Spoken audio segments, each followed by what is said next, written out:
All right, folks, another edition of KO Corner. Rich Quinones here. Ray McCline, the president of the Atlantic City Boxing Hall of Fame.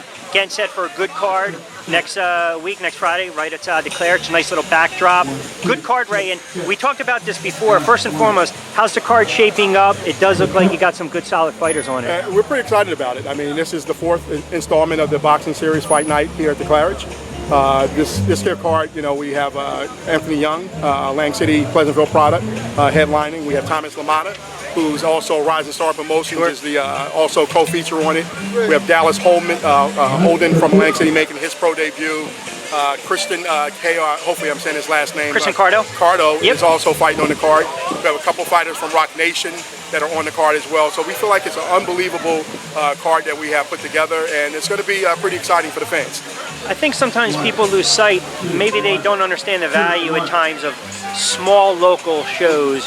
It's great to get the headliner in the 8 or 10 or the 12 rounder if need be, but really it's a good opportunity for those 4 and 6 rounders, for young fighters to get much needed exposure at the end of the day, because they're the future of the sport going forward. Yeah, without question, and this is what Atlantic City built its history on. I mean, during the early 80s, you know, you had Mike Tyson, you had Simon Brown, you know, you had, Vinny Pazienza, you had guys that were able to make their name in Atlantic City at the Tropicana on Tuesday night fights. Right. And what we feel that we can do here with the Claridge, with the venue, it's a small venue, very intimate, but it's great for boxing. I think the max out at like 700 people, and we feel pretty excited to be able to bring, quality fights with up and coming prospects being featured on the card.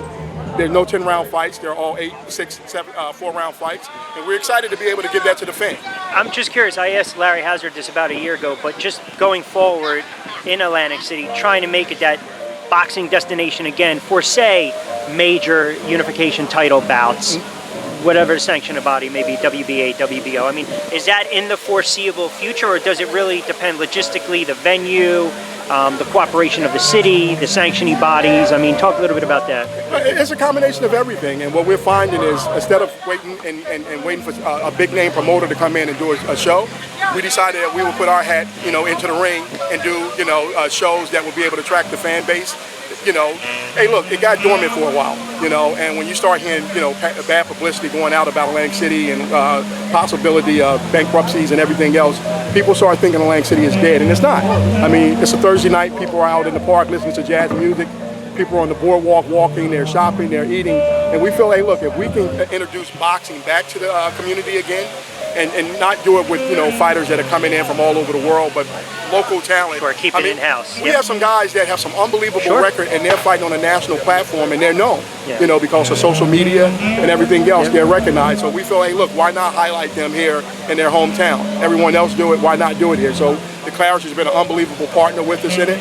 And Rising Star Promotions has been unbelievable. They've taken the horn to be the lead promotional in the Atlantic City Boxing Hall of Fame. It's putting our name and our brand behind it. And we're excited about what the future is for Atlantic City Boxing. And that's what I wanted to ask you as far as, got about a minute to go before we close it out. How about the Atlantic City Boxing Hall of Fame and what you guys are doing? And I know there's certain things you can't disclose on the air, make public yet, but it does seem like you're really going to pay tribute and homage to a lot of the great boxers that were born and bred and fought out of Atlantic City. Without question, there's some unbelievable fighters from, Levander Johnson, Bruce Seldon, but then there's also people like Eric Spillick, there's people like Frankie Polo. Sure. I mean, we've had Jack, Dempsey, who actually had his training camp here. Joe Lewis fought here. There, Jersey Joe Walcott, Dick Tiger. There's some unbelievable names that have been through Atlantic City from the early 20s all the way into the present. So we want to make sure that Atlantic City's, the history of Atlantic City is told, and we're going to tell it through boxing. And we're pretty excited about what the future holds for Atlantic City and also the Boxing Hall of Fame. Look forward to the card next week. Appreciate a couple moments, Ray. All right, thank you.